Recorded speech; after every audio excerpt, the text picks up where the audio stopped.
Good afternoon. I'm 14 First Alert meteorologist Arden Gregory. This is a live look at the Owensboro riverfront. Another gray, gloomy day across the tri-state. Right now the rain's very isolated, but we will see those rain chances picking up this evening into the overnight hours. But then that's it. We've got clearing skies tomorrow and lots of sunshine in the forecast this weekend.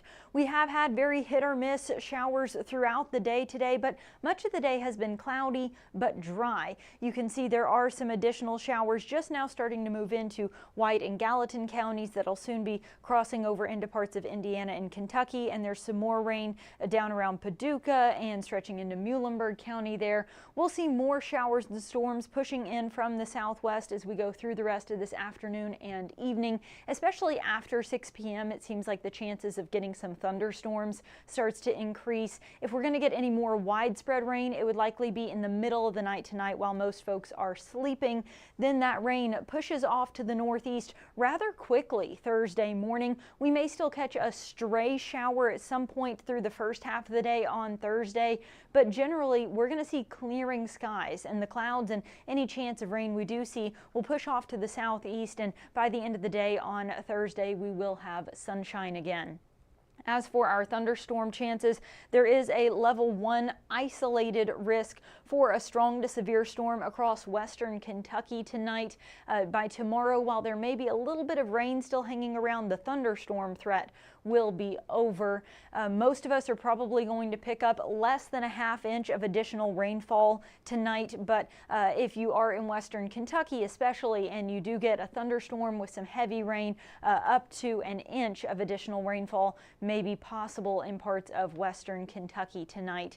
That level 1 risk that I mentioned, we are not concerned about hail or tornadoes tonight, but there's that level 1 risk that we may get an isolated strong to maybe even severe storm capable of producing a damaging wind gust. The more likely threat would be flooding, but that's a fairly isolated concern as well. So in general, the main risk would be flooding, maybe some gusty winds, but overall our severe weather threat is very low tonight.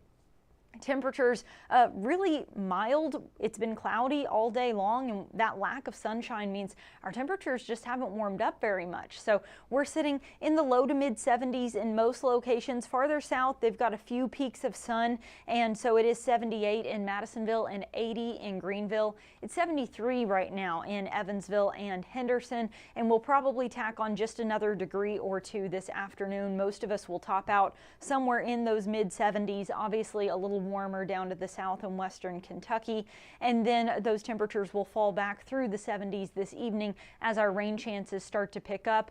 We'll eventually fall back into the low to mid 60s by the end of the night tonight with scattered showers and a few thunderstorms likely, but then that rain moves out early Thursday morning. Most of Thursday will be dry, and while it will start out cloudy, we will get some sunshine by the end of the day. It'll be limited though, so with clouds in the morning and this cool breeze from the north, even with some sunshine in the afternoon, I think we'll probably only make it into the mid to upper 70s Thursday afternoon. That's pretty close to where we should be this time of year, though. By Friday, sunny skies return, and then it stays mostly sunny through the first half of next week. And with that, it also gets a little warmer. Highs will be around 80 Friday, lower 80s Saturday, and then mid 80s through the first half of next week. Now, if we look beyond that, the extended outlook from October 2nd up through October 8th does show a trend toward above average temperatures, which even if we're only talking low to mid 80s, that's still warmer than average for the first week of October. So I don't think we're going to see some huge resurgence of the heat wave we were dealing with earlier this month. I don't think we'll see 90s making a comeback, but the low to maybe even mid 80s, certainly a possibility on into the start of October. Also notice a trend toward below average precipitation. So while we've had this little stretch here this week of cloudy, cool, and rainy weather, it does seem like the overall trend as we go through next week and then even beyond is that we will start getting back into a warmer, drier weather pattern again. We are not outlooked for any hazards in the extended outlook, but I do want to point out that the East Coast is outlooked for both heavy rain and high winds as we get get into the next week, and that is because of what we're tracking in the tropics. We have two weather systems, one with an 80% chance of developing into a named tropical cyclone and another with a 90% chance. So it's possible that we've got Humberto and Imelda both brewing in the ocean right now. Again, these storms are not named yet. Those are just the next ones on the list. And we do have an 80 to 90% chance of those storms developing into tropical cyclones and then potentially impacting the southeast coast of the United States. So that is something we will continue to watch very closely. No local impacts expected right now, but we'll continue to monitor the tropics for you as we go through the remainder of hurricane season. William says he picked up about a 1/4 inch of rain so far today.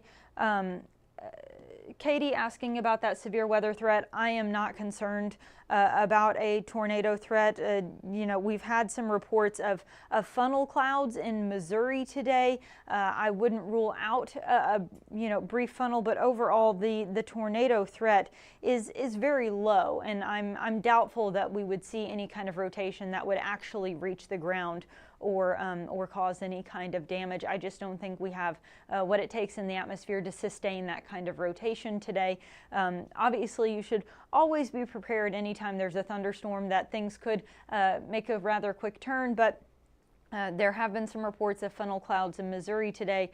Some of that rain is headed our way, but by the time it gets to us, it'll mainly be during the overnight hours when things tend to weaken out anyway due to a lack of daytime heating. And I'm not real concerned about a tornado threat today, Katie, but thank you for your comment. My bigger threat would be some isolated damaging wind gusts and, like I said, some flooding, because we already have had some rain and we could get some pockets of heavy rain again tonight. Across the board, though, if we were going to get any severe weather, it would most likely be in western Kentucky, but overall our severe weather threat is low. All right, I'm going to go ahead and wrap up your forecast, but don't go anywhere. Jamie French and Robinson Miles will be right back with your latest news headlines. Stay informed on your local news and weather throughout the day by watching the 14 First Alert streaming shows. At 8:30 a.m., get your First Alert forecast to plan the day ahead and catch up on the news that happened overnight with the 14 News Sunrise team. In the afternoon, get the latest headlines, forecasts, and a preview of the stories we're working on with the 14 First Alert streaming show at 2:30. And get an in-depth look at the 14 First Alert forecast so you're ready for the next big thing with the 14 First Alert weather show at 9 p.m. Watch the 14 First Alert streaming show that fits your schedule and works best for you. Streaming on your phone by downloading the 14 News app and the 14 First Alert weather app. On your smart TV by using the 14 News streaming app. And stream anytime on Facebook, YouTube, or on 14news.com. Stay connected and stay informed by watching the 14 First Alert streaming shows on your favorite streaming devices.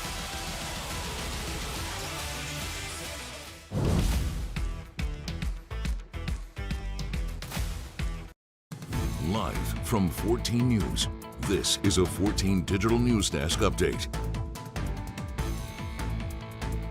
Good afternoon, everyone. Thanks for joining us for the 2:30 streaming show. I'm Jamie French. And I'm Robinson Miles. To start off our headlines today, we're actually continuing to coverage probably the biggest story that we've been covering since this weekend.